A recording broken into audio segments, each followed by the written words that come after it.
আসসালামু আলাইকুম রহমতুল্লাহি বারাকাতু। আমরা গতকালকে 19 তারিখে আমরা ভ্যাকসিন করছি গাটফু প্লাস। এই গাটফু প্লাস ভ্যাকসিন আপনার হলো অ্যান্ডিকিল এবং H9 সহ একসাথে অনেক ভালো একটা ভ্যাকসিন। সজীব মামা আজকে কি ভ্যাকসিন করতেছেন? মামা এই থেকে আপনার গ্লাটমু প্লাস ইনসেপ্টার বুঝছেন, H9 থ্যাংক ইউ।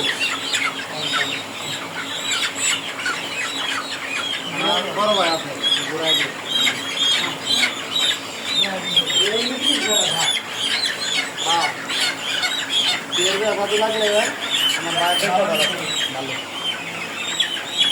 টাইমটা দেন 10:33। দেখতে তো ডেটটা হয়েছে গা 19 তারিখ। আর এই ভ্যাকসিনটা করার আগে অবশ্যই 12 ঘন্টা আগে আপনারা লাসোটা খাওয়াই নেবেন। আমি সকালবেলা লাসোটা খাওয়াই নিয়েছিলাম, তো খাওয়ানোর পরে আমরা বিকালবেলা মানে রাত্রে এই ভ্যাকসিনটা করছি। আপনারা যারা এই ভিডিও দেখার পরে ফুলেট মুরগি বুকিং দিতে চান দিতে পারবেন। আজকে এই পর্যন্তই। আসসালামু আলাইকুম।